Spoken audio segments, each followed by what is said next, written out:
আমছুৱে হুলস্থুল কৰিলে দুটা এভিকশন বেছি হ'ব কিন্তু ৰাহুল গান্ধী আকৌ এছআইআৰৰ বিৰোধিতা কৰে আমছুৰ মিটিঙত মানুহ হ'ব পাৰে কিবা হ'ব পাৰে কিন্তু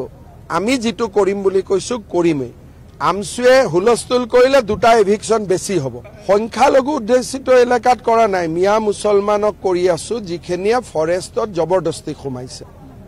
বা ভিজিআৰ পিজিআৰত জবৰদস্তি খুমাইছে আমাৰ মানুহটো নুখুমাই আমাৰ কৰবাত যদি বড়ো মানুহ আছে মিছিং মানুহ আছে তেওঁলোকেতো ফৰেষ্ট পাত্তা পাব যোগ্য নন ট্ৰাইবেলেটো পাত্তা নাপায় গটিকে ফৰেষ্টত নন ট্ৰাইবেল মানুহ কেনেকে খুমাব পাৰে আমাৰ মিয়া মুছলমান সকল কেনেকে খুমাব পাৰে তেওঁলোকৰ কাৰণেতো চৰত ইমান মাটি আমি দিয়ে থৈ দিছো আমিতো চৰৰ মাটিত যোৱা নাই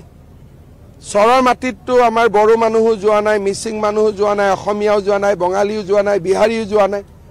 অসমৰ আধা মাটিটো তেওঁলোকৰ কাৰণে আছে চৰত গটিকে তেওঁলোকে আকৌ চৰৰ পৰা শিৱসাগৰ যাব খোজে যোৰহাট যাব খোজে গোলাঘাট যাব খোজে কেনেকে হ'ব অসমীয়া মানুহ ক'ত থাকিব সক আসুৱে প্ৰটেষ্টটো কৰিছে আসুৱে সুপ্ৰিম কোৰ্টত কেছু দিছে গটিকে সিদ্ধান্তটো সুপ্ৰিম কোৰ্টে ল'ব গটিকে কোনোবাই আন্দোলন কৰাটো মই বাধা নিদিও কিন্তু কাখন এখন আইন হয় আইন বাতিল কৰাৰ অধিকাৰ অকল সুপ্ৰিম কোৰ্টৰ থাকে অসমৰ মুখ্যমন্ত্ৰীটো নাথাকে মোৰ এতিয়া ইন্টাৰেষ্ট এভিকশনত আছে অসমীয়া মানুহক যেনে তেনে ৰক্ষা কৰাত আছে গটিকে মোৰ এটা ইন্টাৰেষ্টটো অলপ বেলেগ জায়গাত আছে চৰদ হক বিভিন্ন জায়গাত মৰা মানুহৰ নাম দিটো ভোটাৰ লিষ্ট ভৰ্তি হৈ আছে নিজৰ নাম নাকাটে বিয়া হোৱা ছোৱালীৰ নামো ভোটাৰ লিষ্টত ৰাখি থৈ দিয়ে আকৌ 100% তাত ভোটিংও হয় গটিকে এছআইআৰ আহিলে ভোটাৰ তালিকাৰ নাম আৰু আধাৰ এই দুইটা যেতিয়া সংযোজিত হ'ব তেতিয়া সমস্যাবোৰ নোহোৱা হ'ব কিন্তু ৰাহুল গান্ধী আকৌ এছআইআৰৰ বিৰোধিতা কৰে গটিকে তেওঁ কি লাগে তেওঁ নিজেও স্পষ্ট নহয় তেওঁটো ইলেকশন কমিশনক গৈ ক'ব লাগে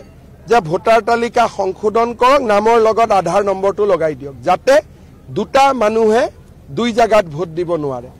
তেওঁৰ সেইটোত ইন্টাৰেষ্ট নাই তেওঁ খালি নিৰ্দিষ্ট মানুহ কিছুমানৰ নাম লৈ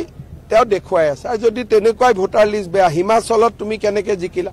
কৰ্ণাটকত তুমি কেনেকে জিকিলা তেলেংগানাত কেনেকে জিকিলা